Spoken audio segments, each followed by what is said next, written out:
اللهم صل على سيدنا محمد وعلى آل سيدنا محمد. أعوذ بالله من الشيطان الرجيم. بسم الله الرحمن الرحيم. الحمد لله رب العالمين، والصلاة والسلام على سيد المرسلين وعلى آله وصحبه أجمعين. رب اشرح لي صدري ويسر لي أمري واحلل عقدة من لساني يفقه قولي. سبحانك لا علم لنا إلا ما علمتنا إنك أنت العليم الحكيم. ولا حول ولا قوة إلا بالله العلي العظيم. Kitab Pati Paridah.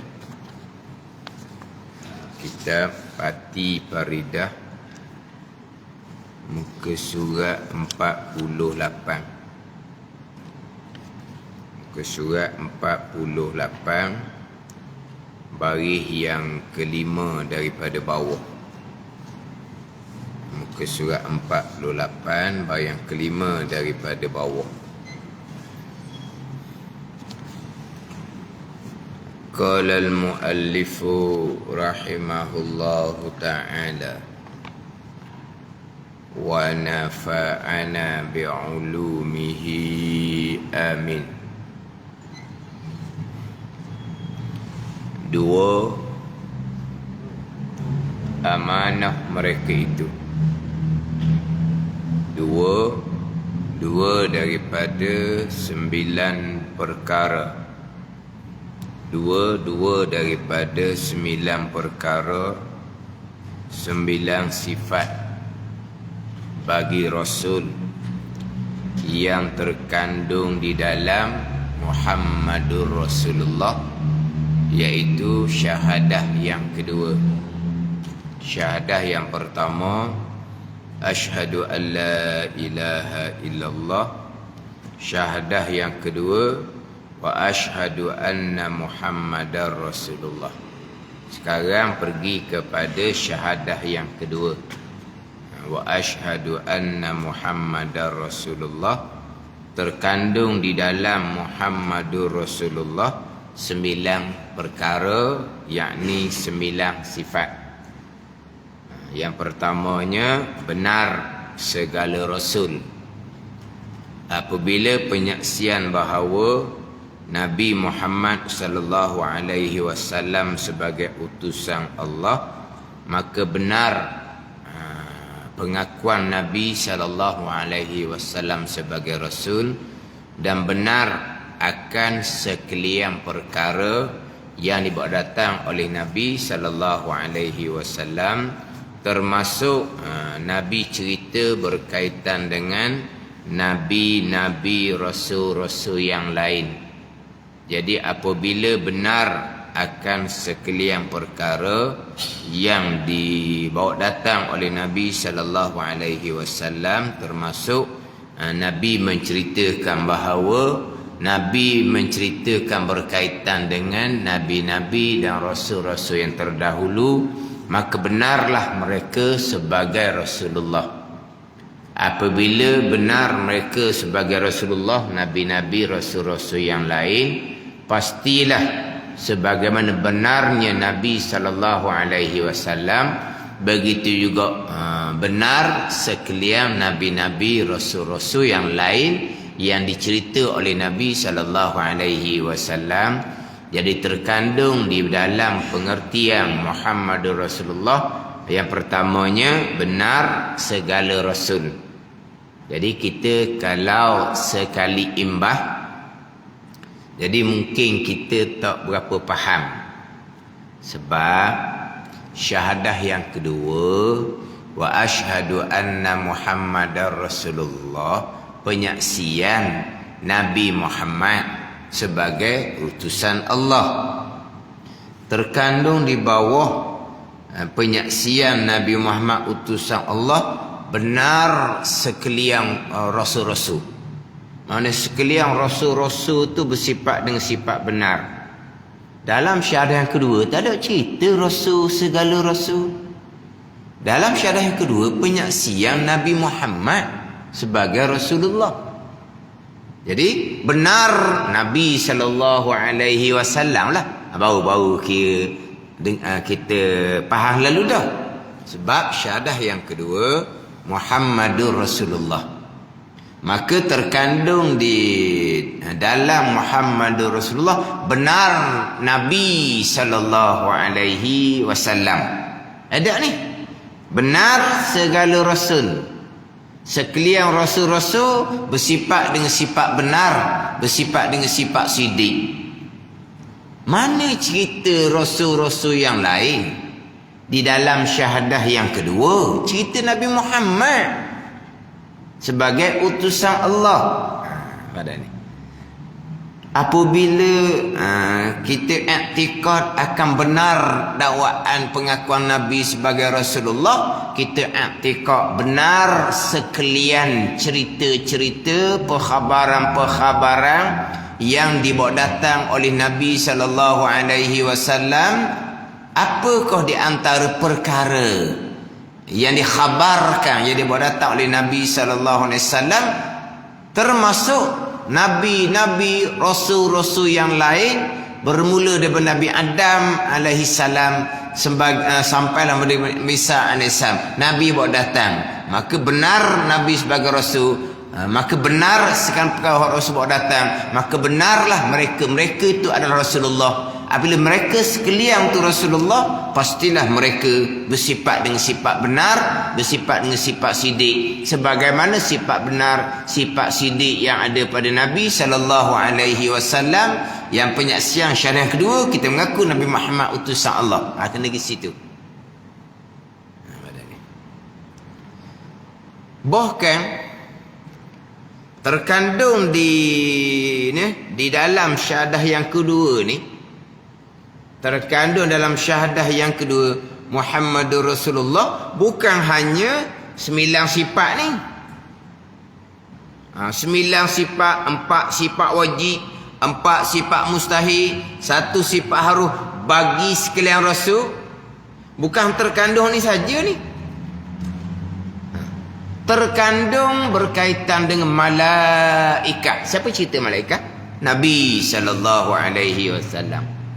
Ada ni. Jadi terkandung di bawah syahadah yang kedua ni, bukan hanya pembicaraan sifat Rasul, sifat wajib, sifat mustahil, sifat harus saja, bukan. Terkandung di bawah Muhammad Rasulullah adalah malaikah. Nabi SAW cerita berkaitan dengan malaikah. Nabi SAW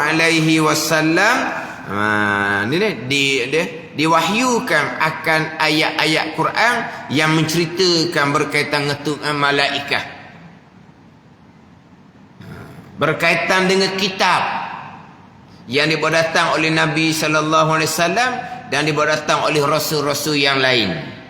Terkandung di bawah Muhammadur Rasulullah.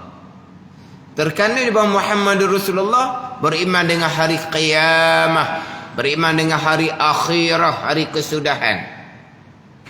Sebab apa? Sebab bila kita menyaksikan bahawa Nabi Muhammad utusan Allah, maka Nabi cerita bab barzah dengan persoalannya, dengan nikmat barzah, raudatun min riyadil jannah, kebun daripada kebun syurga, seksaan barzah, hufratun min hufarin nar, lubang daripada lubang neraka. Kita masuk di dalam Muhammad Rasulullah, kita akan beriman. Sebab benar persoalan barzah yang Nabi bawa datang, yang Nabi khabarkan.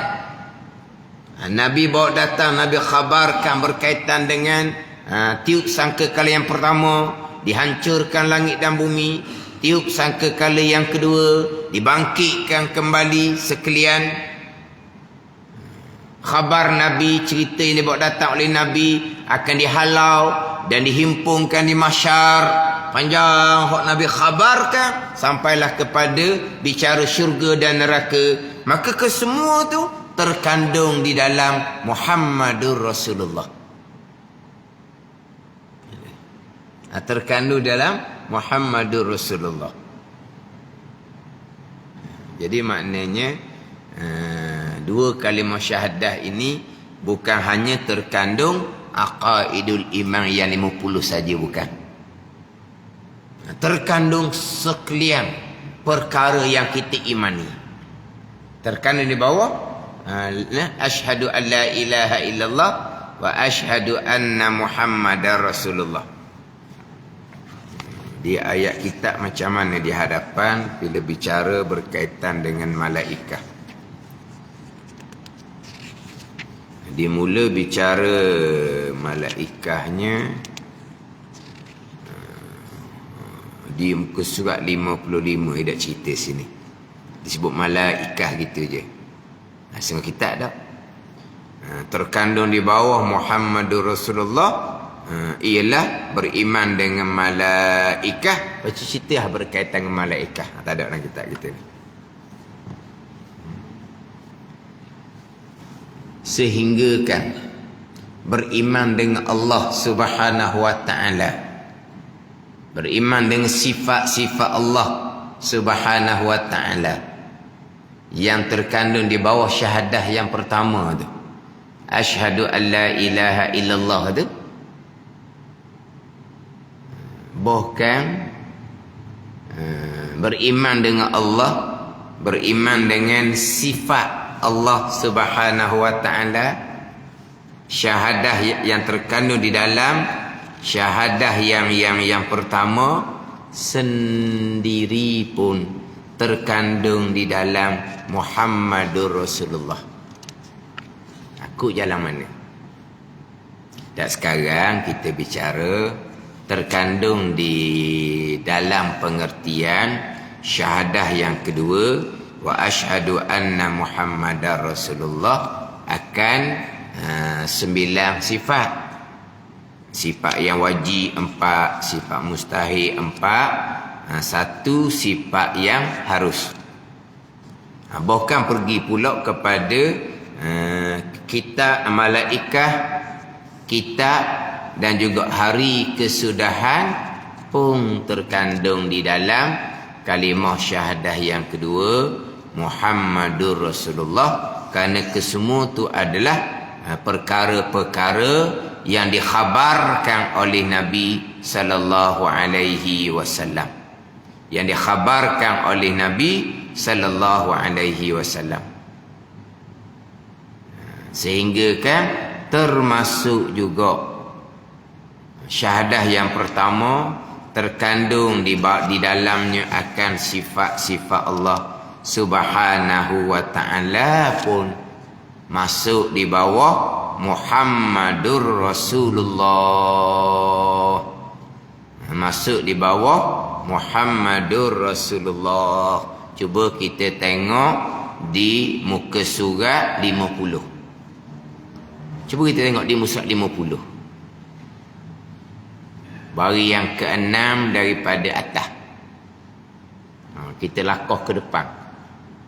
Surat 50 baris yang ke-6 daripada atas. Tajuk dia sekalian hukum masuk di bawah Muhammadur Rasulullah. Sekalian hukum. Sekalian hukum ketetapan agama masuk di bawah Muhammadur Rasulullah. Sekalian hukum. Telah nyata bagi kita dua kalimah yang kita bicara sekarang ni, dua kalimah la ilaha illallah Muhammadur Rasulullah mengandungi terkandung itulah. Ni terkandung ni terkandung maknawi, bukan terkandung hissi. Apa makna terkandung maknawi? Terkandung pada pengertian. Bukan belek tulisan la ilaha illallah Muhammadur Rasulullah ada ni, bukan. Dia berbeza dengan terkandung hissi. Apa yang terkandung dalam beg, buka lah tengok. Tu dia panggil terkandung hissi. Ada barang dalam tu, buka beg, ada dalam tu. Itu barang yang terkandung dalam beg. Ibu mengandung. Sebab apa? Sebab kandungan itu ada anak dalam tu. Tu dia panggil ni mengandungi hissi. Hak zahir, hak terang-terang lah tu. Pandai ni. Hak barang yang terkandung dalam beg, ni semua panggil. Dalam almari, ini mengandungi, ini terkandung pada pengertian. Terkandung pada pengertian. Dia panggil terkandung maknawi, bukan hissi. Hissi ni hak terkandung buka dalam belek nampak lalu. Gitu hak tu terkandung hissi. Jadi dua kalimah la ilaha illallah Muhammadur Rasulullah mengandungi sekalian aqaid yang dahulu. Mana? Aqaidul iman. Simpulan-simpulan iman yang dahulu aqaid 50 itulah. 20 sifat yang wajib bagi Allah, 20 sifat yang mustahil bagi Allah, 1 sifat yang harus bagi Allah, 4 sifat yang wajib bagi Rasul, 4 sifat yang mustahil bagi Rasul, 1 sifat yang harus bagi Rasul. Kesemuanya 50 aqaidul iman yang terdahulu atas jalan yang masyhur. Nyata terang dah. 2 kalimah la ilaha illallah Muhammadur Rasulullah mengandungi sekalian aqaid yang dahulu. Sebab tu orang nak masuk Islam kena ucap ni. Kena ucap ni. Sebab apa? Sebab terkandung di dalam pengertian dia ni bab iman ni. Bukan kata orang kafir nak masuk Islam kena baca Fatihah ke sekali. Dah. Mengucap 2 kalimah syahadah. Sebab apa? Apa dia punya pengertian yang terkandung di dalam 2 kalimah syahadah ni. Orang kafir nak masuk Islam kena ucap ni. Ni kena faham sini lah.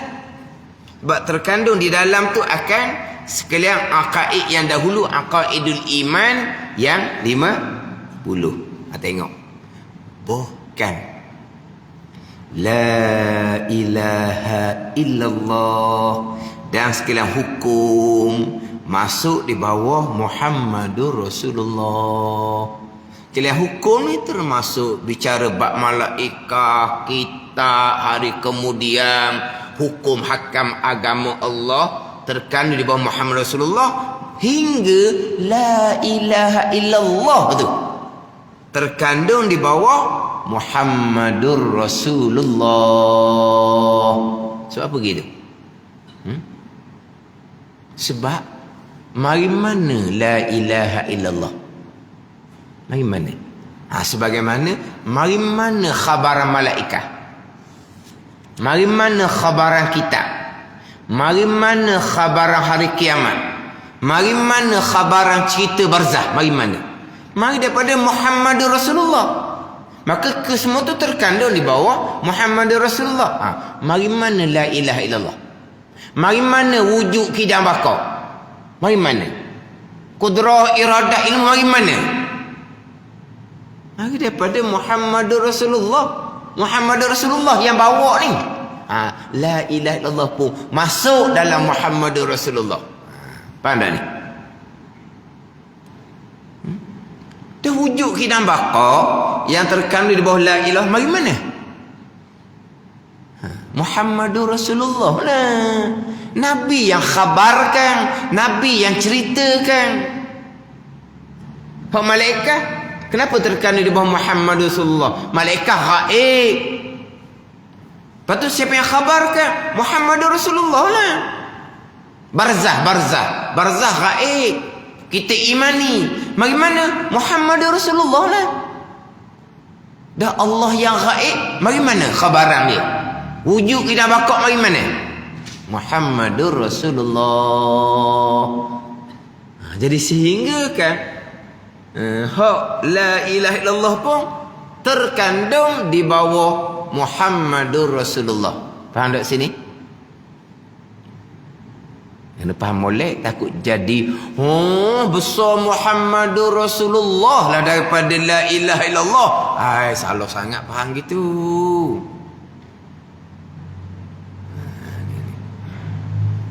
Di sinilah tempat kita Faridatul Faraid. Kita ni parti Faridah, rumusan daripada kitab Faridatul Faraid. Ada golongan yang menyesatkan kitab Faridatul Faraid di pembicaraan ni. Di pembicaraan ni.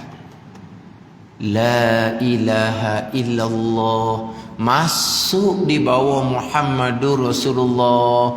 Jadi Muhammad lebih besar daripada Allah. Sesat. Dia sini. Ada ni.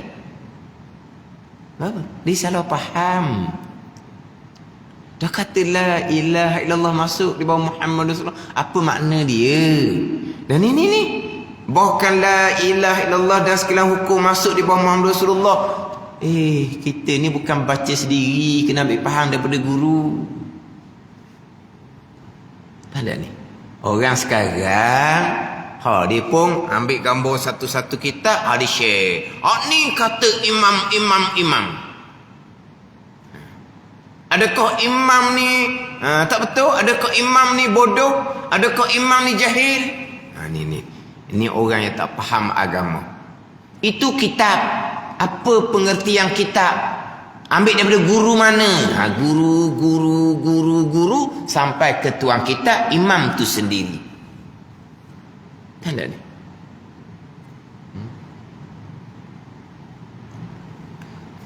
Dia kitab ni sebagai sandaran. Kitab sebagai sandaran. Tanda ni. Yang paling besar adalah ilmu yang disampaikan daripada guru sampai ke tuan kitab. Tuan kitab pula daripada guru ke guru sampai ke Nabi sallallahu alaihi wasallam. Itu yang paling penting. Masa kita ni kita ambil kepada Al-Quranul Karim. Masa sahabat tak ada Al-Quranul Karim, belum dihimpunkan lagi. Ada ni, belum dihimpunkan lagi. Dihimpunkan pada masa Sayyidina Uthman radhiyallahu anhu, kita maklum cerita itu. Dan sebelum tu daripada Nabi sallallahu alaihi wasallam. Jadi kitab tu sebagai sandaran. Tapi apakah kehendak tuan kitab? Bukan daripada bacaan sendiri. Bukan daripada bacaan sendiri. Ni orang hak tak faham agama, dia masuk dalam FB. Ni kitab ni. Adakah imam tu bodoh? Adakah imam tu jahil? Kamu tu yang bermasalah. Kitab tu kamu membaca sendiri. Dengar daripada guru. Guru yang membaca sendiri sama dengan kamu membaca sendiri. Daripada kita berguru dengan guru yang membaca sendiri, baik kita baca sendiri. Kan nanti tak betul kan? Jadi apa? Membaca sendiri sama je dengan kita membaca sendiri.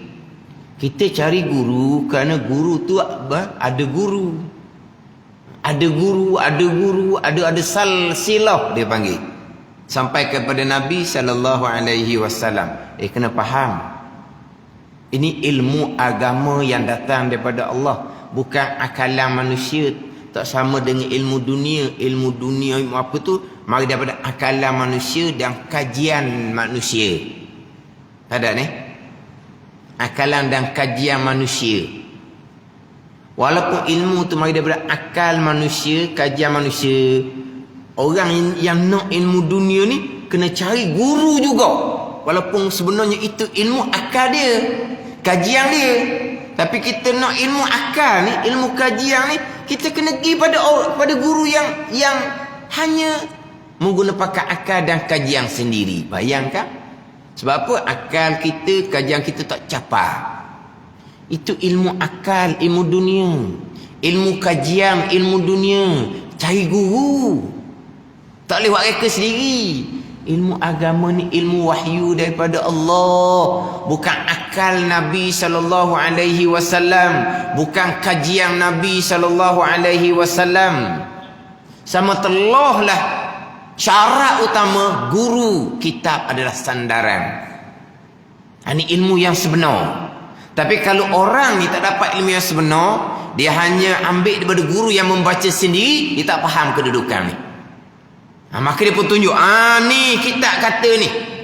Boleh pula, adakah tuang kitab ni bodoh, jahil? Siap.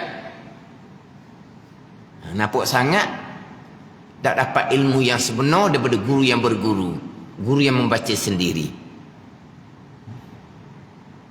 Ayat Al-Quran yang sama, hadis Nabi yang sama, tapi ahli sunnah berpegang seumpama ni. Mu'tazilah berpegang dengan pegangan yang salah, tapi tempat rujukannya Al-Quran Al-Karim, tapi pemahaman dia salah. Quran yang sama, hadis yang sama. Sebab tu terkadang golongan yang dia konon-konon lah bicara tauhid jalanan Asy'ariyah, jalanan Imam Asy'ari, Imam Abul Hasan Al-Asy'ari. Dia pun hura ikut jalanan Imam Abul Hasan Al-Asy'ari. Di belakang tu penuh dengan kitab. Di belakang penuh dengan kitab. Di belakang ada dinding je tau. Ada dinding je. Sebaik belakang tu comel juga, depan ni comel juga. Semua tempat belakang kadang-kadang nampak uduh belakang. Belakang penuh dengan kitab. Hura jalanan ni Asy'ariyah. Tapi di huranya panggil sekarang apa? Ke laut. Ada ke laut. Salah. Siapa? Dia membaca sendiri. Bukan jalanan Asy'ariyah tu salah. Bukan kitab banyak di belakang tu kitab yang salah. Tapi dia membaca sendiri. Samalah. Orang yang ambil kitab budak FB, ni kitab kata macam mana? Guru kata macam mana? Sumbernya kitab tu.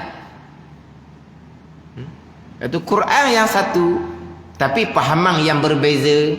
Hadis yang satu, tapi pahaman yang berbeza. Kitab fiqh mazhab Syafi'i tak campur dengan mazhab lain. Kitab fiqh mazhab Syafi'i satu jalan saja, satu mazhab saja, satu pandangan saja.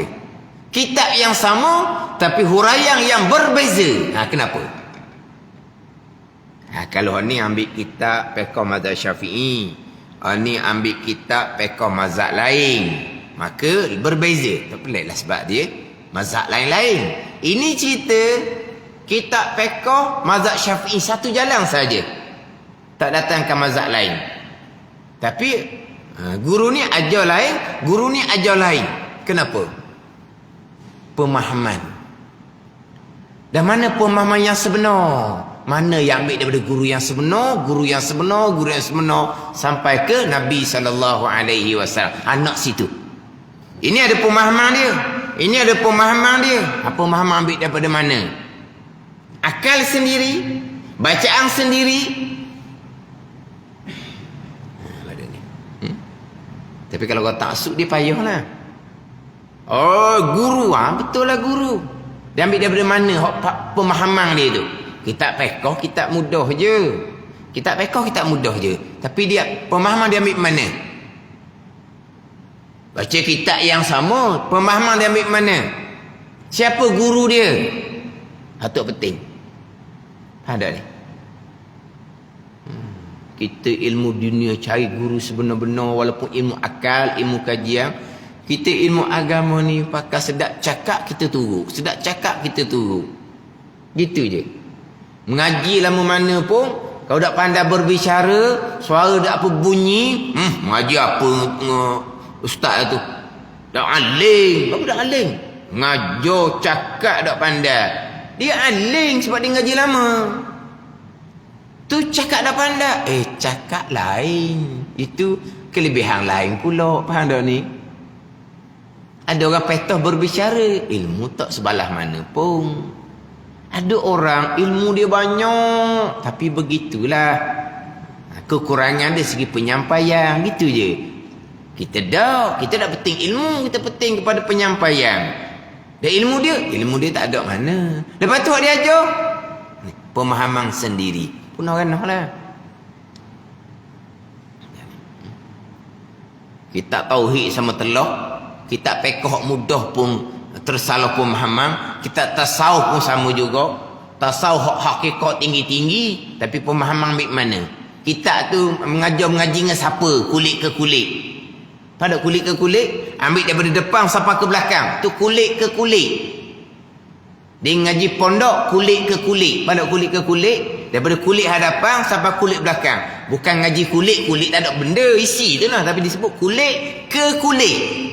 Kita dengar kulit ke kulit. Jadi orang pondok ngaji kulit, yalah isi tak ngaji.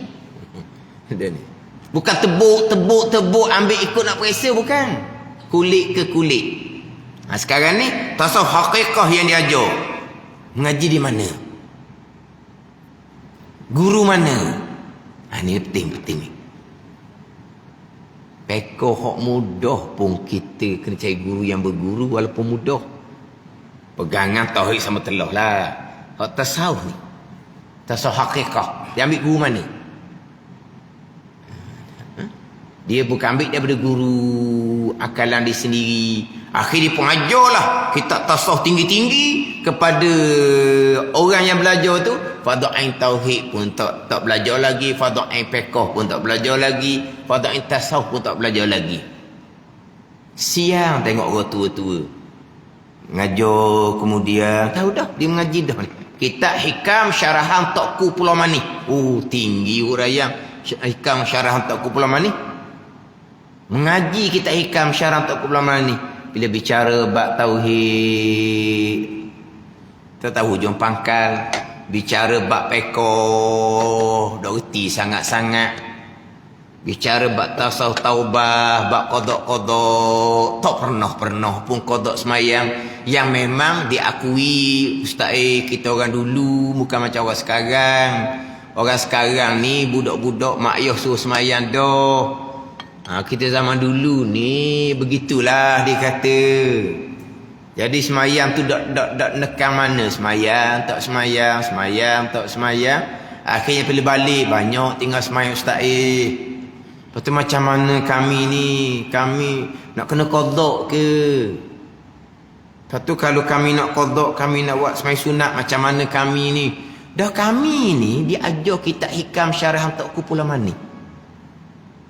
Kami ni diberi bagai-bagai amalan, bagai-bagai zikir, bagai-bagai bacaan amalan. Tapi tauhid tak tahu hujung pangkal. Hukum hakam semayang tak tahu hujung pangkal. Tanda ni. Cerita bab taubah kau tak semayang tak pernah dibicarakan, tapi diberi amal. Jadi macam mana kami ni? Kesian tengok. Ni bukan guru yang sebenar.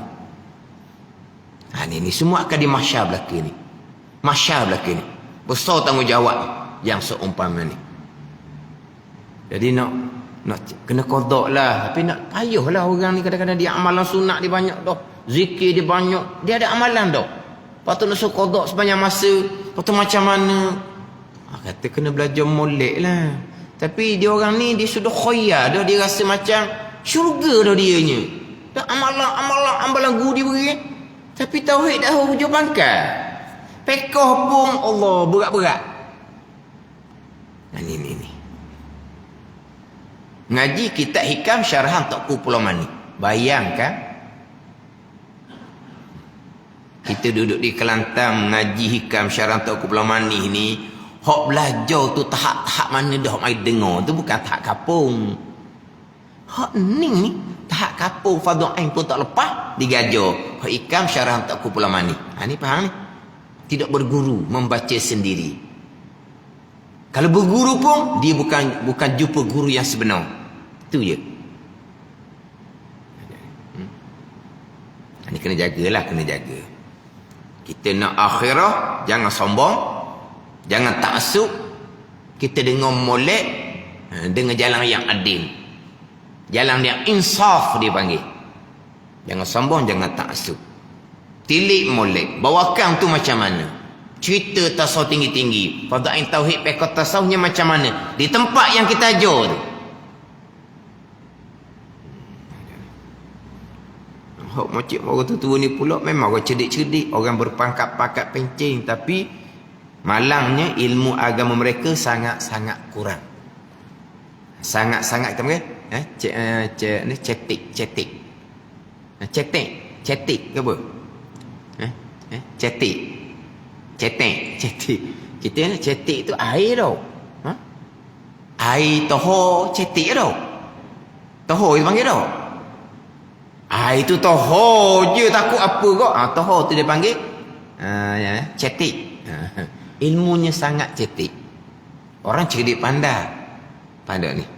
Mana kalau ajar fardhu-ain tauhid mudah-mudah je. Ajar fardhu-ain fiqh tasawuf mudah-mudah je. Tapi tidak diajar. Ajar tasawuf fiqh, lepas tu ama. Oh, nantilah di mahsyar. Atas dunia boleh buat kerah. Dengan kesombongan, dengan taksub. Tapi kita semua masing-masing kepada mahsyar. Kitab satu. Pemahaman kitab ni. Ni tempat ni lah kitab Faridatul Faraid disesatkan. Bukan ada satu rakaman daripada tuan guru yang sudah almarhum, sudah meninggal, dia menghuraikan pembicaraan ni. Dengan tuan-tuan guru tu pun disesatkan. Tapi dalam rakaman tu dia tidak menyesatkan kitab Faridatul Faraid. Baik dah tahu tuan guru tu baca kitab apa, sebab dipotong, diambil, dihuraian tu saja. Tapi tuan guru tu memang ni kitab Faridatul Faraid. Kita ni parti Faridah, rumusan daripada kitab Faridatul Faraid. Dia ambil sini ya. La ilaha illallah pun masuk di bawah Muhammadur Rasulullah. Akhir lagi situ. Ayat ke-8. Ayat ke-8 ni. Hingga berkata setengah ulama. Berkata setengah ulama. Apa kata setengah ulama? Bermula Muhammadur Rasulullah itu ialah laut yang tak ada bertepi. Luahnya yang terkandung di dalam Muhammadur Rasulullah. Luasnya terkandung di Muhammadur Rasulullah seumpama laut yang tak bertepi. Pada ni laut kan luah, dia punya air tu luah dalam laut ni. Mana luahnya pengertian Muhammad Rasulullah seperti laut yang tak ada bertepi.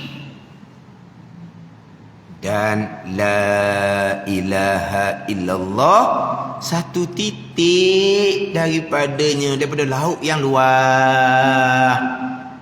Erti mengenal kita akan Tuhan kita daripada perkhabaran Nabi sallallahu alaihi wasallam. Maksud di situ. Tapi dia pakai mentah-mentah. Muhammad Rasulullah seperti laut yang luas. La ilaha illallah ni satu titik je daripada tu. Satu titik je. Jadi makna Muhammad besar, Allah kecil. Oh, tu akal sesat dia. Bukan kehendak kitab ni. Ada ni. Erti mengenal kita akan Tuhan kita. La ilaha illallah tu mari mana? Daripada perkhabaran Nabi Muhammad sallallahu alaihi wasallam, maknanya bukan kata antara Muhammad dengan Allah. Kita mengenal Allah ni. Mari mana? Mari daripada perkhabaran Nabi sallallahu alaihi wasallam. Perkhabaran Nabi itulah umpama laut. Di antara perkhabaran Nabi sallallahu alaihi wasallam ni cerita berkaitan dengan mengenal Allah. Jadi mengenal Allah setitik daripada perkhabaran Nabi itu. Setitik bukan makna sikit, bukan ni perumpamaan belaka. Jangan faham pula orang Nabi bawa satu laut. Tapi hak berkaitan dengan mengenal Allah satu titik, bukan maksud gitu. Satu, bukan maknanya Muhammad tu besar, Allah ni kecil. Ni sesat kitab Faridatul Faraid. Dan hak tuan guru tadi pula dia hurau ni sesat tuan guru tu. Wah. Baru pemahaman. Akhirnya dia menyesatkan kitab Faridatul Faraid. Itu kata kitab.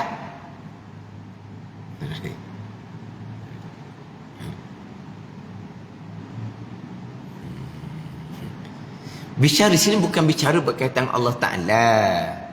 Bicara berkaitan kita nak mengenal Allah. ilmu nak mengenal Allah tu. Di mana ilmu tu? Di dalam lautan agama yang buat datang oleh Nabi SAW. Situ. Atas jalan kita nak mengenal Allah. Bukan zat Allah tu kecil umpama satu titik, daripada Muhammad tu besar umpama satu laut. Bukan begitu. Ini pun kata setengah ulama.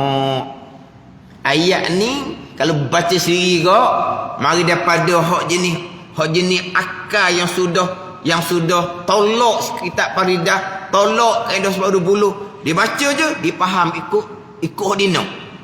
Dia memang dia tak mudah kitab ni. Dia cari. Jumpa dah tepat sesat. Jadi Muhammad besar, Allah kecil, setitik je Allah. Bukan, kita nak mengenal Allah. Kita nak mengenal Allah.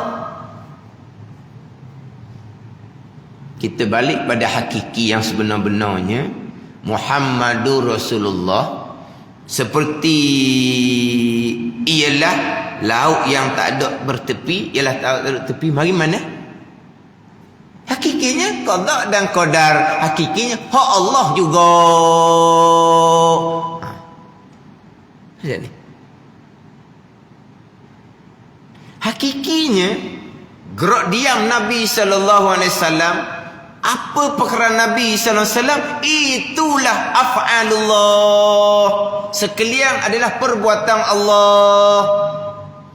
Makhluk termasuk Nabi SAW, makhluk termasuk para malaikat, tidak ada perbuatan. Kesemuanya perbuatan Allah. Keesaan pada perbuatan, kesemuanya qada dan qadar Allah. Apa cerita berkaitan dengan Muhammad Rasulullah yang disampaikan oleh Muhammad Rasulullah, umpama laut yang tidak bertepi sekalipun, itulah hakikinya qada dan qadar.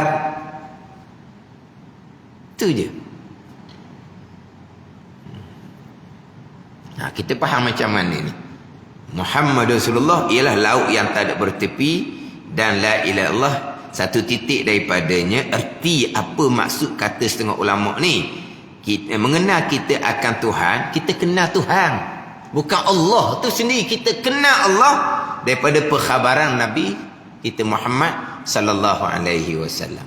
Jadi kita mengenal Allah tu hak terkandung di dalam laut yang tak ada bertepi, perkhabaran syariah agama yang Nabi bawa, masuk di situ. Tapi jauhnya dia pergi, kitab Faridah menyatakan yang besar adalah Muhammad, Allah ni kecil saja. Allah. Padahal kita faham gitu ke? Kita tak faham gitu. Hak ni satu, dia membaca dalam keadaan dia sudah benci kepada kaedah sifat 20. Tu dia cari, jumpalah. Ni tepat sesatnya kitab Faridatul Faraid. Dia dengar satu tuan guru menghuraikan pembicaraan ni, sesat tuan guru tu. Tuan guru tu sudah meninggal. Kamu sesatkan tuan guru ni. Ni dosa dengan anak Adam pada agama. Nak minta maaf. Minta maaf di mana? Tuan guru sudah meninggal. Yang kamu sesatkan tu dalam rakaman. Rakaman tu diulang. Paparannya berapa puluh ribu? Tak ada paparan? Paparan tahu? Orang buka tu. Puluh ribu buka. Macam mana kamu di mahsyar? Kamu menyesatkan seorang tuan guru yang sudah meninggal dunia dengan pemahaman bacaan kamu akan kitab Faridatul Faraid yang kamu memang sudah benci kepada kaedah sifat 20. Dan kamu membaca sendiri. Akhirnya kamu buat khulasah, Muhammad besar, Allah ni kecil je, setitik je. Oh, dia pergi kot tu. Mana? Itu kata, kitab mana-mana pun, kalau bacaan sendiri, pemahaman akan pelbagai.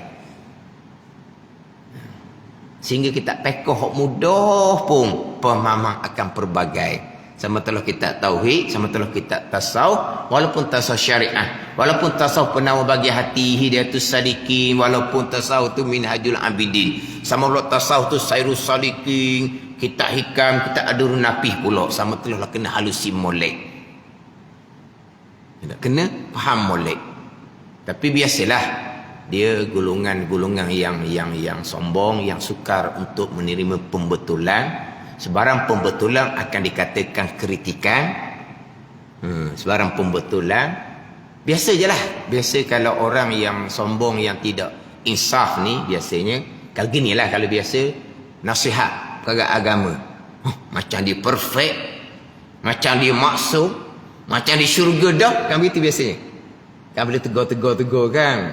Tutup aurah lah. Apa? Kamu tu syurga dah ke? Kamu maksum dah ke? Memang gitu lah. Bila tegur. Dia je betulnya. Orang lain salah belaka. Dia je alimnya. Orang lain tak ngaji belaka. Kita belajar juga. Biasa tak jawab gitu. Orang hak tolak kebenaran. Orang sombong yang tidak insaf. Ayat dia begitulah.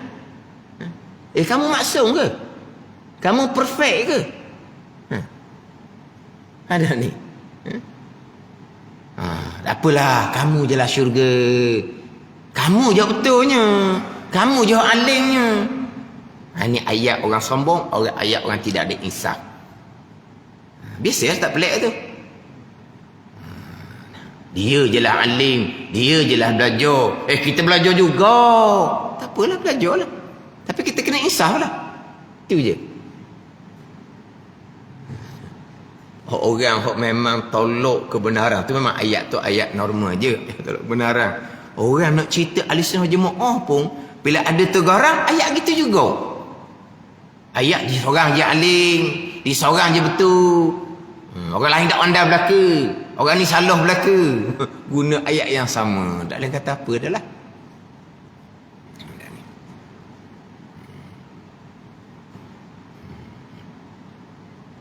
Ni ambil Maulid Musyak 50 ni. Tapi kalau kita faham betul-betul, kita bicara ni hak sifat Rasul. Bicara bab malaikat terkandung di bawah Muhammad Rasulullah. Bicara bab kitab, bicara bab hari kesudahan pun masuk di bawah Muhammad Rasulullah. Tadi pergi pula kepada bicara mengenal Allah. Bagaimana mengenal Allah? Muhammad Rasulullah lah.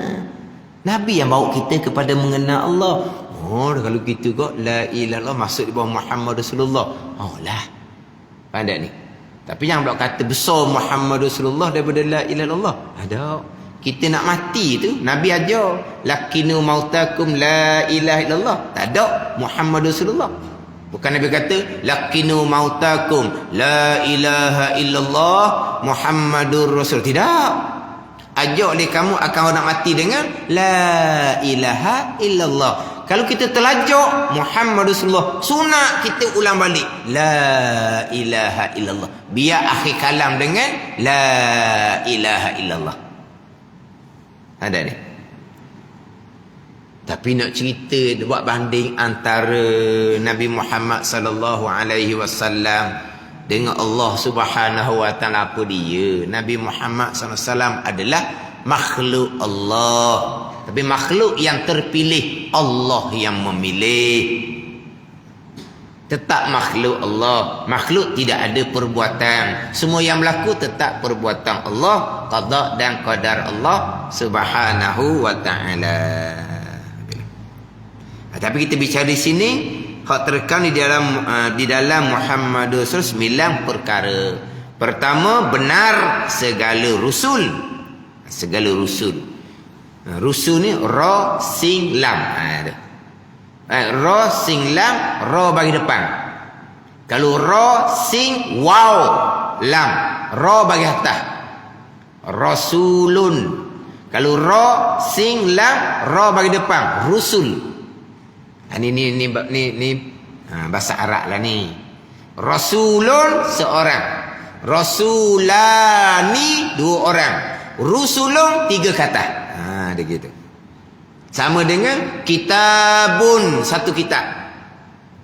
Jangan pelik pula. Kitabun, mak gapo panjang. Buat gaya je. jangan ke komen waktu pula.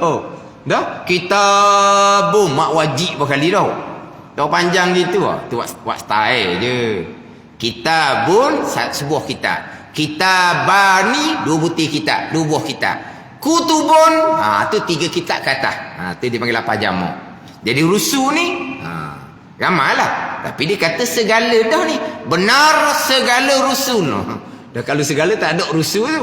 Benar segala rasul. Tapi tak diajar gitu. Kedua, amanah mereka itu. Masuk di bawah Muhammadur Rasulullah. Benar, amanah mereka itu amanah segala rasul. Dengan bahawa segala rasul sama sekali tidak mengerjakan perkara yang dilarang oleh Allah Subhanahu wa ta'ala. Itu amanah. Kita terjemah dengan, biasa kita terjemah dengan kepercayaan. Kepercayaan. Hak biasa tunggu saya terjemah amanah ni dengan berjuruh. Berjuruh. Mana apa berjuruh? Tak buat benda yang dilarang. Itu amanah. Ada ni. Kita kata amanah ni, kalau kita letak barang di dia, dia tidak khianat. Kita tahu amanah tu. Dia diamanahkan satu-satu benda, satu-satu barang, insya-Allah selamat. Sebab dia ni seorang yang amanah. Gitu. Kalau kita duit ke dia untuk disampaikan, insya-Allah sampai. Sebab dia amanah. Sebab memang dia, kita sebut amanah gitu tau. Termasuklah tu. Tu termasuk. Tapi bukan amanah hanya itu maksud dia, tapi termasuklah. Bila dia amanahkan satu-satu barang, dia amanahkan duit contohnya, kalau kita seleweng dia panggil khianah. Itu dilarang. Maka amanah dengan bahawa dia tidak seleweng, sebab seleweng itu dilarang. Tapi amanah bukan hanya maksud dia begitu. Amanah maksudnya apa perkara yang dilarang sama sekali tidak dikerjakan, itu amanah. Sebaliknya kalau buat perkara dilarang dia panggil khianah. Khianah apa khianah? Khianah, lepas tu selagi ni kenayak. Kenayak tu mana apa? Khianah. Kena Khenak. Apa dia khenak? Khenak tau. Tu bahasa kampung tau. Kena khenak dia orang. Nega molek-molek. Tutup kedai. Kena khenak. Khianah. Biasa kita kok. Khianah, khenak tu kok sihir lah. Sihir lah biasanya dah. Khenak tu kena khenak. Orang bisihir, orang tabu. Orang tabu lah, tabu pasir. Dia tu tengok dalam CCTV, nampak orang tabu pasir depan kedai dia. Dia kata, tu khianat. Khianat. Tu betul lah tu, khianat lah tu. Buat perkara dilarang. Sihir, dilaknat oleh Allah Subhanahu wa ta'ala. Memanglah. Khianat lah tu. Kenayak lah tu. Khianat lah tu. Tu termasuk lah. Tapi kita faham gitu je. Kalau khianat ni kok sihir. Dah sihir ada ke tak? Kenapa tak ada? Sihir daripada zaman dahulu lagi. Ada sihir. Masyhurnya pada masa Nabi Musa AS. Dan kita maklum Nabi SAW disihir oleh Yahudi. Kita maklum. Ada ni. Perbuatan sihir itu perbuatan syaitan. Dan sihir tu boleh bekas ke? Sebagaimana perbuatan kita lah. Perbuatan kita. Kita khianat tu perbuatan kita. Bekas ke tak? Jadi ya? Jadi tu kan? Jadilah pada zahir. Kita yang buat perbuatan khianat. Jadi pada zahir. Syaitan yang buat perbuatan sihir. Hakikinya kesemuanya perbuatan Allah tu pegangan. Ada ni. Itu pegangan. Pegangan kita syaitan ke manusia ke makhluk tak bekas, tidak bagi manfaat dan tidak bagi mudarat. Itu pegangan. Tapi kita cakap asbab, kerana sihirlah jadi seumpama ni. Kerana perbuatan khianat sianu-sianu lah orang ni jadi begini. Itu cina hanya cerita asbab. Pegangan kitanya syaitan ke perbuatan khianat seorang manusia ke sama saja. Makhluk tak bekas sama sekali. Jadi amanah lawan dia khianah. Amanah ni tidak mengerjakan perkara dilarang, khianah kita melakukan perkara dilarang. Mana kalau mata kita tengok perkara diharamkan, khianat. Kita khianat tadilah kena. Khianat barang tau. Barang molek-molek dibuat khianat. Sayangnya ke barang. Kalau tak ambuh beri ke orang lah. Dibuat khianat. Ada. Apa maksud dia? Bukan itu ayat-ayat kapung. Barang dia molek. Tapi dia buat khianat, buat bunuh. Khianat tu maksud dia. Membazir buat gitu. Khianat. Khianat tu lah. Jadi kita buat perkara dilarang oleh Allah, dia panggil khianat. Terpelihara daripada melakukan dilarang, dia panggil amanah. Ini kita cerita sifat Rasul. Amanah mereka itu segala Rasul yang terkandung di dalam Muhammadur Rasulullah. Ketiga, fatanah mereka itu. Keempat, tabligh mereka itu. Wallahu a'lam.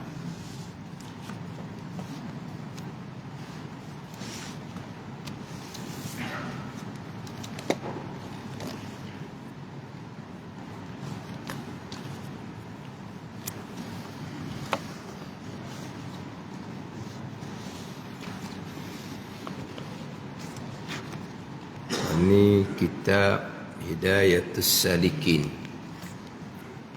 Kitab Hidayatus Salikin, muka surat 13. Muka surat 13.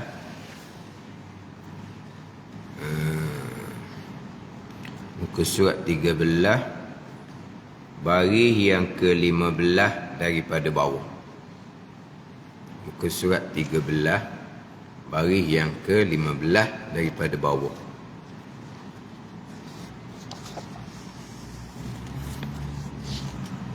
Qala al-muallifu rahimahullahu ta'ala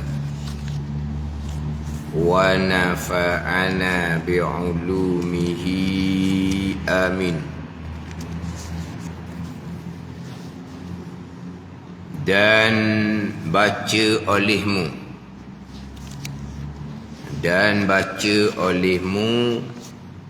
Bismillahirrahmanirrahim. Dan baca olehmu Bismillahirrahmanirrahim. Kemudian dia ada sambungan doa tu. Dia ada sambungan doa. Rabbi a'udzubika min hamazatis syaitan, min hamazatis syayatin, wa'udzubika rabbi an yahdurun. An yahduruni asalnya. Tapi nun ya mutakallim tu dihazafkan. Bukan an yahduruna, an yahduruni. Tapi wakah tak ada bunyi, nani tak bunyilah. An yahdurun. Tapi nun tu kena bagi bawah, bukan bagi atas. Macam mana dalam hak tebal ada baris. Hak tebal ada baris. Anak tebal.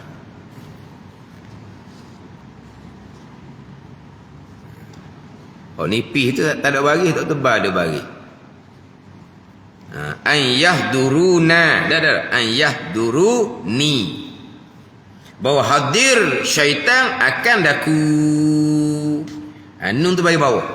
Biasanya nun ya asalnya. Bahawa hadir oleh syaitan akan daku. Wa'udzubika rabbi. Dan aku minta perlindungan engkau ya Tuhanku. An yahdurun, akan bahawa hadir oleh syaitan akan aku. Waktu nun tu kena bagi bawah. Jadi asalnya an yahduruni asalnya. Jadi ya mutakallim tu dihazafkan, dibuang, maka nun baris bawah, bukan baris atas. Jadi waktu tebal ni baris atas. Hak nipis tak ada baris langsung. Hak tebal ada baris belaka.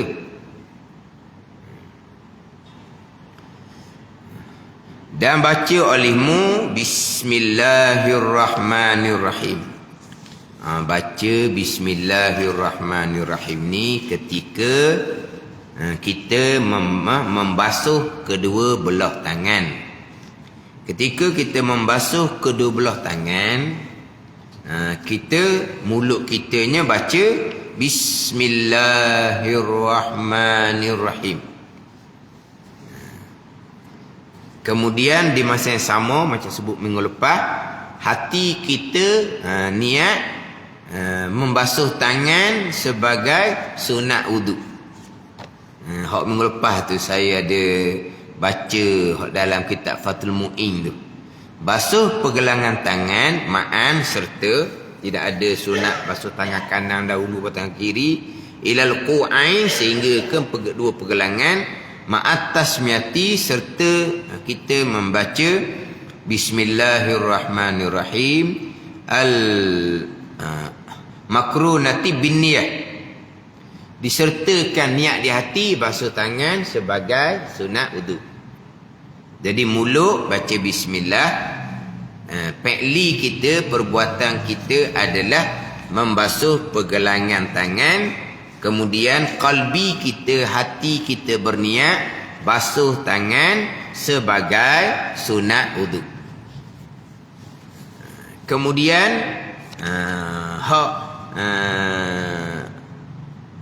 Rabbi a'udzubika min hamazati syayatin ni atau doa. Selepas daripada kita membaca Bismillahirrahmanirrahim. Kemudian sebelum daripada membaca Bismillahirrahmanirrahim, kita disunatkan ta'awuz dahulu. Baca a'udzubillah dahulu. Ta'awuz dahulu, baca a'udzubillah. Kemudian barulah kita baca Bismillahirrahmanirrahim. Baru kita baca Bismillahirrahmanirrahim. Sekurang-kurangnya kita baca Bismillah.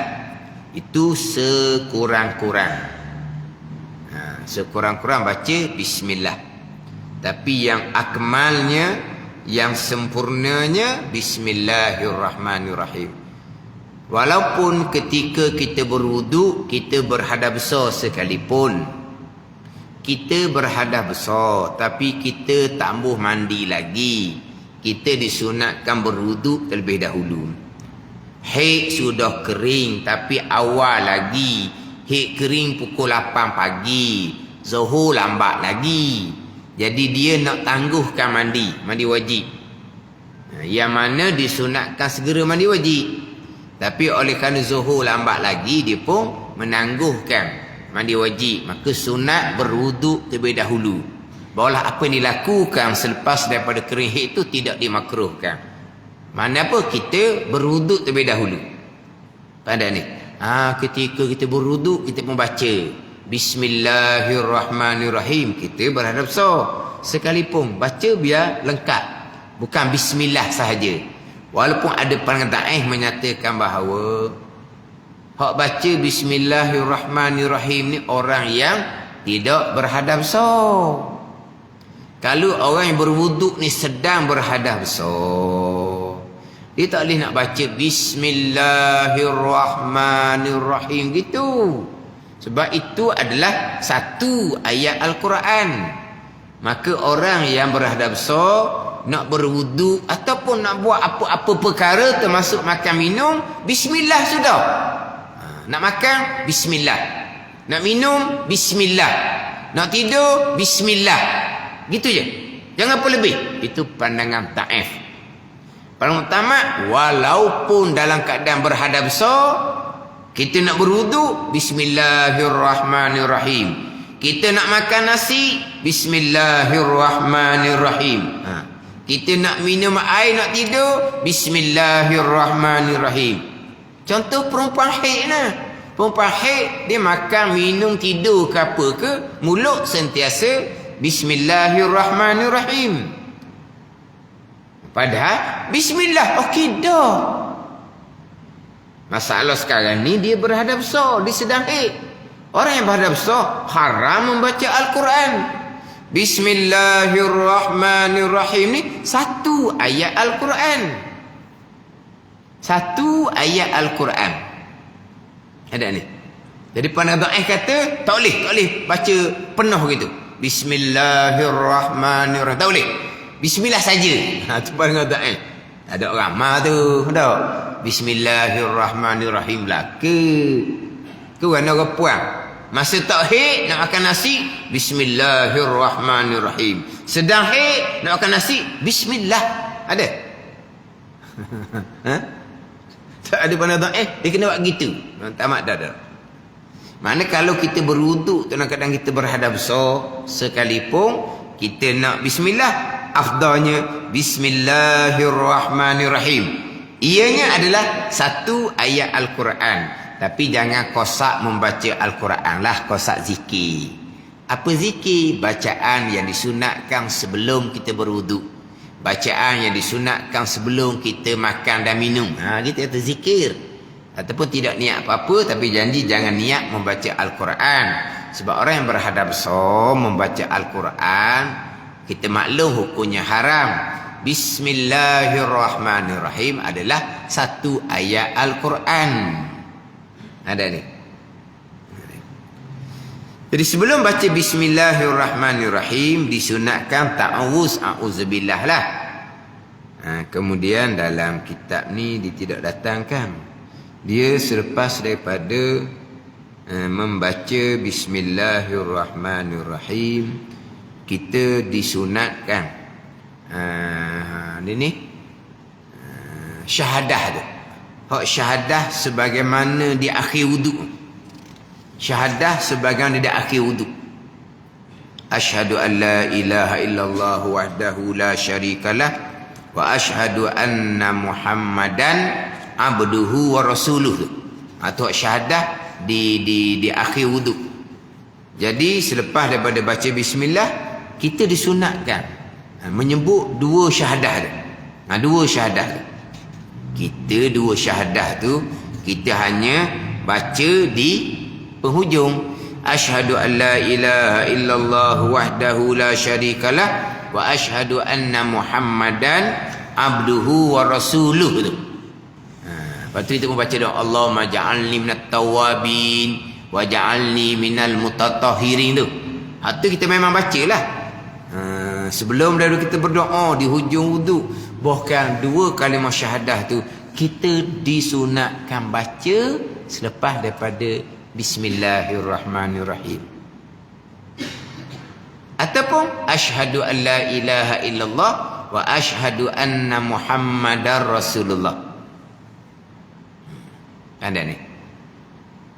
Tapi nak molek macam syahadah di hujung wuduk lah. Jadi maknanya dalam berwuduk kita ada dua syahadah. Syahadah selepas Bismillahirrahmanirrahim dan syahadah sebelum kita berdoa selepas kita selesai berwuduk. Asyhadu an la ilaha illallah wahdahu la syarikalah wa asyhadu anna Muhammadan abduhu wa rasuluh. Selepas Bismillahirrahmanirrahim, kemudian kita disunatkan mengucap Alhamdulillah. Alhamdulillah sekurang-kurang. Nak comelnya Alhamdulillahillazi ja'alal ma'a tahura. Segala puji bagi Allah yang menjadikan air untuk kita bersuci, berwuduk.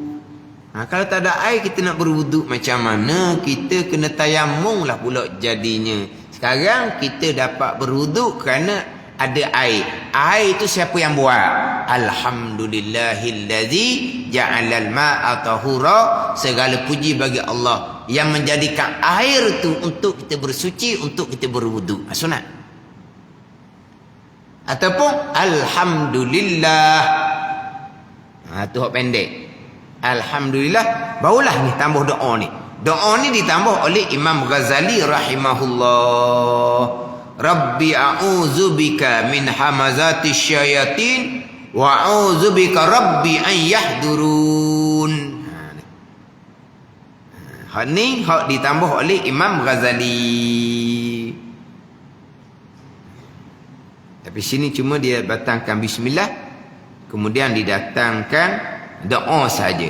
Jadi auzubillah sebelum, kemudian bismillah, kemudian datangkan 2 kalimah syahadah, kemudian datangkan alhamdulillah sekurang-kurang, ataupun alhamdulillahilladzi ja'alal ma'a tahura. Boleh baca rabbi a'udzubika min hamazati syayatin wa a'udzubika rabbi an yahdurun.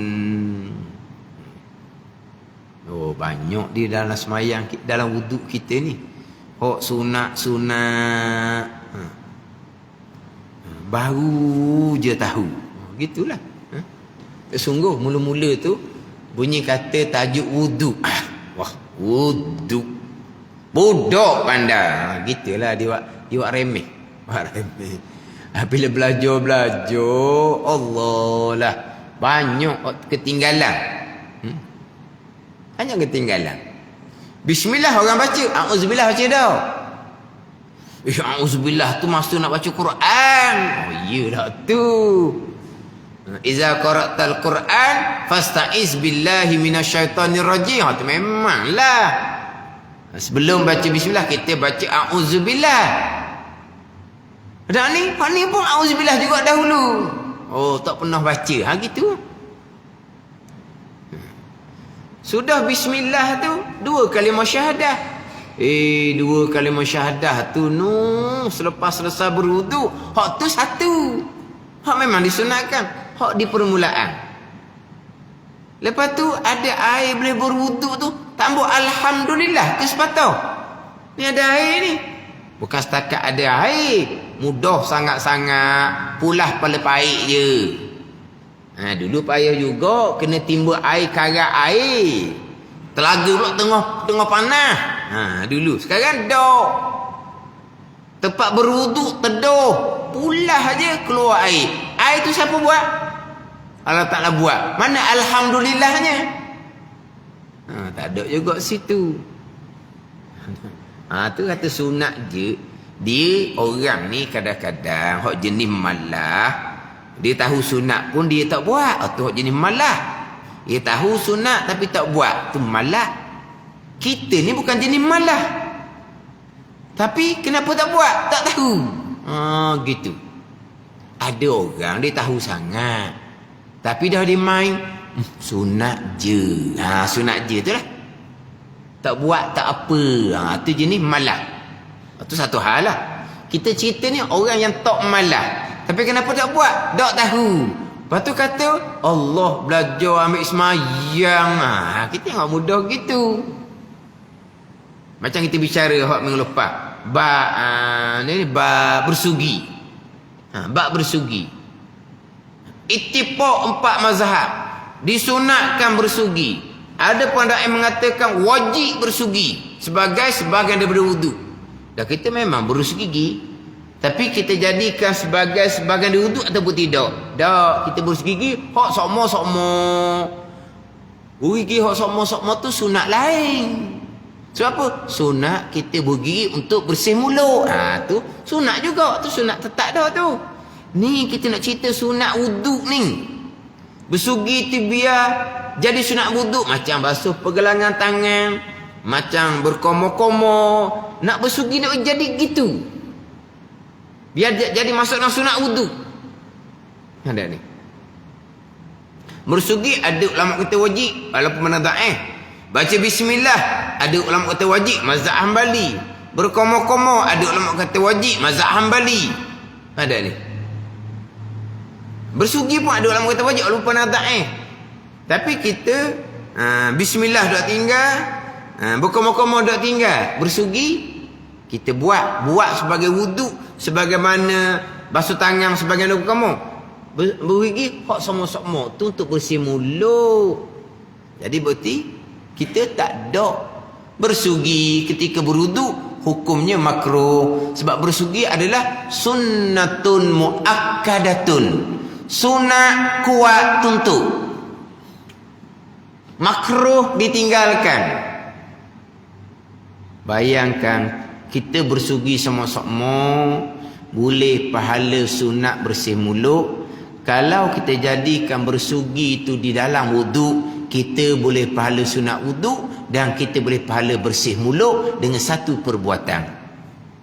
Dengan sekali bersugi, dengan sekali bergigi. Yang penting kita dapat pahala sunat wuduk, yang kedua kita dapat pahala bersih mulut. Tapi kita bersugi sama-sama, tapi hanya boleh pahala bersih mulut. Tapi tak ada bahagian pahala bersugi sebagai sunat wuduk yang mana kita dimakruhkan kerana berwuduk tanpa kita berus gigi, walaupun kita berus gigi sebelum tu. Ni kata wuduk, belajar buat wuduk je pun jangan. Banyak hak kita tak tahu.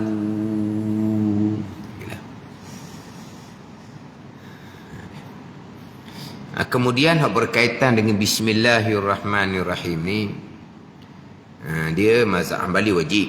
Kemudian dalam mazhab Syafi'i kitanya tak baca bismillah hukumnya makruh.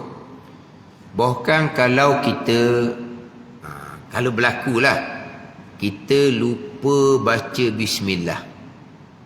Kita lupa baca bismillah tapi kita belum selesai berwuduk lagi. Kaki pun tak basuh lagi. Kita disunatkan baca bismillah. Bismillahi awwalahu wa akhirah. Kalau kita terlupa baca bismillah awal wuduk. Sebab mazhab Hanbali wajib baca bismillah, ni bukan sunat. Nabi bersabda, la salata liman la wudu'a lah, wala wudu'a liman lam yazkur ismallahi alaih. Tidak ada wuduk, tidak ada sembahyang bagi orang yang tidak berwuduk, dan tidak ada wuduk bagi orang yang tidak menyebut nama Allah. Itu mazhab Hanbali. Tidak ada wuduk yang sah kalau tidak membaca bismillah. Tapi jumhur kebanyakan ulama, tidak ada wuduk yang sempurna bagi orang yang tidak membaca bismillah. Gitu je lah. Ada ni. Jadi lupa membaca bismillah, disunatkan baca bismillah di tengah berwuduk. Jangan tinggal tu. Baca bismillah. Tapi sebelum daripada selesai berwuduk lah. Kalau selesai dah berwuduk apa semua, Allah tak baca bismillah, maka tak ada dah lah. Tak ada dah. Mana selesai berwuduk, basuh kedua belah kaki dah. Ada setengah mengatakan selesai berwuduk ni bukan basuh dua kaki.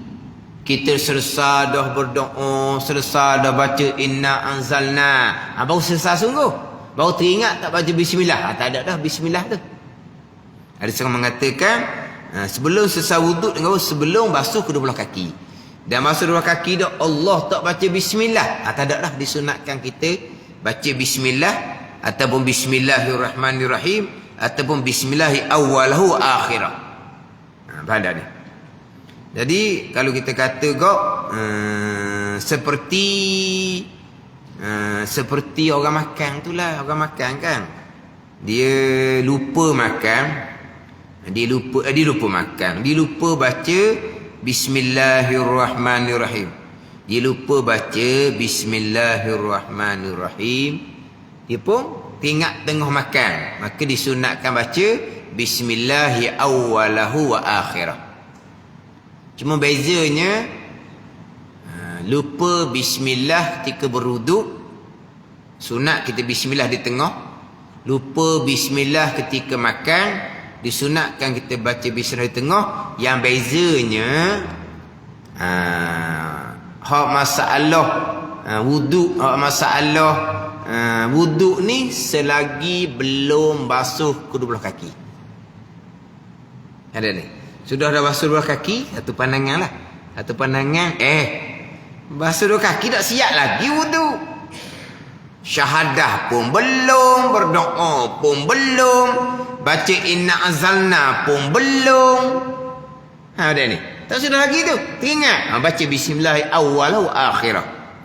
Kita tengok mana dah. Last kali ketika hak rukun. Apa dia rukun last kali? Membasuh dua kaki. Jadi kalau basuh dua kaki dah, bau sedar tak baca bismillah. Tak ada dah, tak sunat dah. Kita baca bismillah ya awwalahu akhir. Berbeza dengan makan. Sedawa dah ni. Allah. Bismillah tak baca. Sunat baca bismillah segera. Dibeza gitu. Kita tengah wuduk teringat bismillah tak baca, sama dengan tengah makan terlupa nak baca bismillah. Tengah wuduk sedar bismillah tak baca. Tengah makan sedar bismillah tak baca. Baca bismillah. Bismillah saja pun boleh. Bismillahirrahmanirrahim pun boleh. Bismillahi awwalahu wa akhirah. Itu comel dia. Comel baca bismillah awwalahu wa akhirah. Sebab Nabi perintah begitu. Falyaqul bismillahi awwalahu wa akhirah. Nabi perintah gitu. Orang lupa makan, dia lupa baca bismillah, maka Nabi suruh baca falyaqul bismillahi awwalahu wa akhirah. Waktu comel. Tapi kalau bismillahirrahmanirrahim pun boleh. Mana ni? Tengah berwuduk, tengah makan. Hak bezanya apa? Kalau sudah dah berwuduk, basuh kaki siap dah, baru sedar tak baca bismillah, tidak lagi disunatkan bismillahi awwalahu wa akhirah. Berbeza dengan makan. Sudah dah makan, baru teringat tak baca bismillah, maka disunatkan lagi bismillah awwalahu wa akhirah, supaya syaitan yang makan bersama dengan kita ni mutah. Supaya syaitan ni mutah akan barang yang dia makan bersama kita. Dah mutah sungguh ke? Satu pandangan mutah sungguh, satu pandangan tidak. Itu boleh dipanggil ihtimal laka lah. Tapi kalau mutah tak masuk dalam bekas kita lah, mutah luar lah. Gitu pula. Tapi kalau kata sudah makan, teringat tak baca bismillah, sunat kita baca bismillah awal wa akhirah. Syaratnya janganlah tadi dah sudah teringat kemudian tak ada dah lah. Jadi makna sudah makan dengan sedar tak baca bismillah ni, maknanya cerai yang pendek. Cerai yang pendek, jangan bukan cerai yang lama. Cerai pendek, cerai sekejap. Cerai antara selesai makan dengan sedar bismillah tak baca ni, cerai yang sekejap, jangan lama sangat. Sekejap barulah sunat kita baca bismillahi awwalahu wa akhirah. Tapi kalau cerai tu lama dah tak sunat. Sekejap lama nak ubah berapa minit, sekejap lama ni dia kembali kepada uruf. Uruf ni pada kian ramai. Ada ni kian ramai. Duduk situ lagi tu, tangan tak basuh lagi. Allah bismillah tak baca. Patut makan apa? Pelahak. Tak baca bismillah, kena sana jumpa lauk sedap ke macam mana? Tapi kalau siap ke lain dah, tak baca bismillah, tak ada tu. Tapi beza dia gitulah. Kalau lupa bismillah ketika berwuduk, sedar sebelum basuh kaki. Sedar basuh kaki siap dah, baru sedar, tak ada dah disunatkan bismillahi awwalahu akhirah. Kalau baca juga tidak disunatkan. Gitu sudahlah. Dan kalau baca juga tidak disunatkan. Dah puas hati orang ni. Tak sunat lah. Tak bolehlah pahala sunat membaca bismillah ketika berwuduk. Dah berdosa ke tak? Berdosa apa sebut nama Allah? Berdosa sebut nama Allah? Tak berdosa. Tapi tak ada bahagian sunat wuduk membaca bismillahirrahmanirrahim. Itu je lah.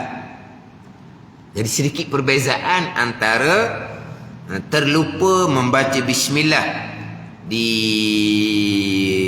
ketika berwuduk dengan terlupa membaca bismillah ketika makan. Itu sikit perbezaan dia lah. Kan? Tapi bab bismillah ketika berwuduk, bismillah ketika makan, tu semua dah. Tadi je lah, auzubillah jangan tinggal, alhamdulillah jangan tinggal. Sebab dalam hadis ada menyebut tu. Iza tawadda'ta faqul bismillah walhamdulillah. Tengok tu. Nabi perintah apa? Iza tawadda'ta, bila berwuduk oleh engkau, faqul, maka baca oleh engkau bismillah walhamdulillah. Jangan lupa alhamdulillah. Ada ni. Fa in hafazataka la tazalu taqtubu lakal hasanat hatta tuhdasa min zalikal wudu. Jikalau engkau pelihara, engkau pelihara akan bacaan bismillah, alhamdulillah, sentiasa akan dicatatkan kebajikan sehinggalah engkau perhadas daripada demikian wudu. Akan sentiasa dicatat kebaikan sehingga kan batal wudu lah. Orang yang sentiasa memulai wudu dengan bismillah dan alhamdulillah. Jadi alhamdulillah jangan tinggal. Satu lagi tu hak dua kalimah syahadah pun jangan tinggal. A'udzubillah tu memanglah. Tapi tak baca dah. Tadi lah kita sebut kata, baca Quran. Baca Quran tu iyalah. Baca Quran, kita baca ta'awuz, kemudian kita baca bismillahirrahmanirrahim. Ada? Kan gitu, orang baca Quran. Ta'awuz tu tetap, a'udzubillah tu tetap. Cuma orang kita ni membaca bismillah, ni bab lain sikit lah, bab lain. Kita ketika kita membaca Al-Quran, ta'awuz sahih. Iza qara'tal Quran fasta'iz billahi minasyaitanir rajim. Baca Quran kena baca a'udzubillah. Minta berlindung daripada syaitan yang direjam. Itu memang kita baca ta'awuz. Bismillah. Bismillahirrahmanirrahim. Baca ke tak? Dia guru Quran tak sama, dalam hukum fiqh pun tak sama. Fiqh dalam mazhab Syafi'i kita, walaupun Al-Quran yang kita baca tu bukan di awal, sudah di tengah, yang mana di awal surah ada bismillahirrahmanirrahim. 113 surah kecuali surah Bara'ah tu tak ada bismillah. Jadi kalau di awal surah bismillahirrahmanirrahim memang dah, dan memang disunatkan baca.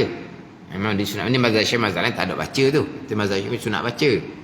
Persoalan kitanya, kita berhenti di tengah. Kemudian kita nak sama baca di tengah. Di tengah tak ada tak bismillahirrahmanirrahim? Tak ada. Tapi fiqh dalam mazhab Syafi'i kita, sama ada Al-Quran tu kita baca dalam sembahyang, sama ada Al-Quran kita baca luar sembahyang, tetap sunat baca bismillahirrahmanirrahim. A'udzubillah memang sunat baca. Bismillah sunat baca kau. Ini hak fiqh dalam mazhab Syafi'i kita. Tapi orang kita ni kalau tengok tu imam jarang amal. Tu imam ni kalau dia baca awal surah, dia akan baca bismillahirrahmanirrahim. Kalau tu imam baca surah, lepas baca Fatihah, dia ambil tengah surah. Dia ambil tengah surah. Dia baca tak bismillah? Baca tak? Tak baca. Dia terus pergi kepada ayat. Dia ni.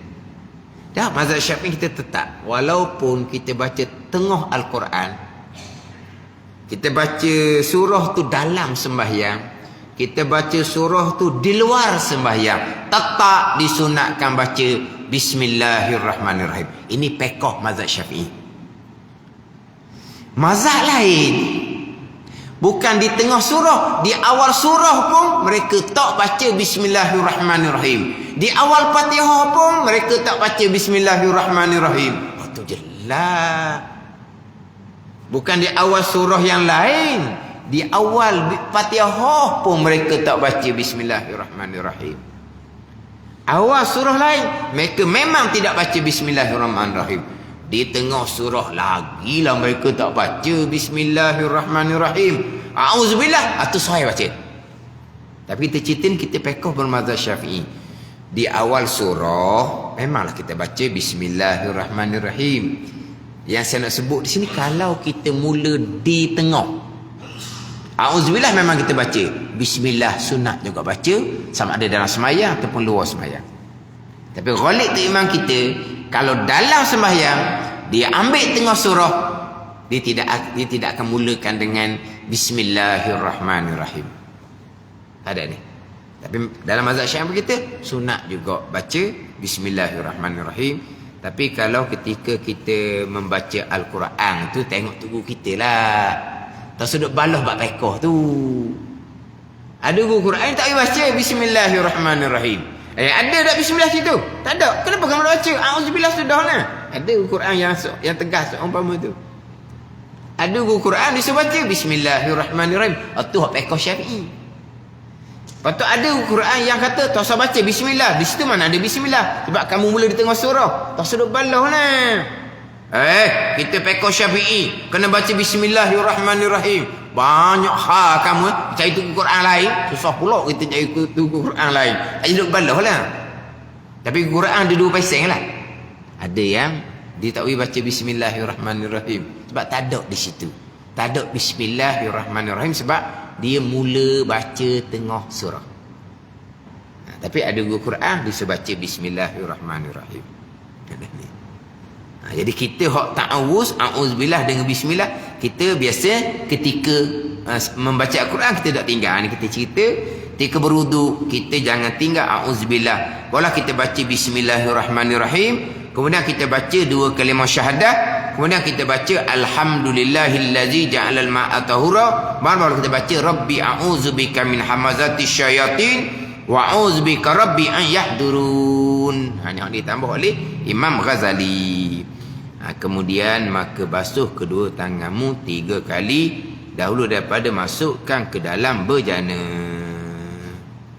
Bejana. Kalau hak tebal ejaan macam mana? Bejana. Hak tebal dia macam mana? Beralih jing nung juga. Hak nipis pun beralih jing nung. Ni dahulu dah masukkan ke dalam bajang. Bajang lah gitunya. Dah beralih jing nung bejana. Bekas-bekas. Kita kalau bejana, jing alif nun. Ada? Jing alif nun bejana. Ni alif jing nun bajang lah. Dalam bajang. Lepas tu bajang ni bahasa Indonesia bakali dok. Bukan bajang-bajangnya. Dahulu daripada masukkan ke dalam bejana, bekas air basuh tangan terlebih dahulu. Sunat di awal ketika kita berwudu. Wallahu a'lam. Bismillahirrahmanirrahim. Alhamdulillahirabbil alamin. Wassalatu wassalamu ala sayyidil mursalin wa ala alihi wa sahbihi ajma'in. Allahumma iftah alaina futuhal arifin. Allahumma allimna ilma akdamin wa fahimna famas sabiqin warzuqna ruqat talibin. Allahumma zidna ilma wa alhiqna bis salihin. Wa sallallahu ala sayyidina Muhammadin wa ala alihi wa sahbihi wa sallam. Walhamdulillahi rabbil alamin.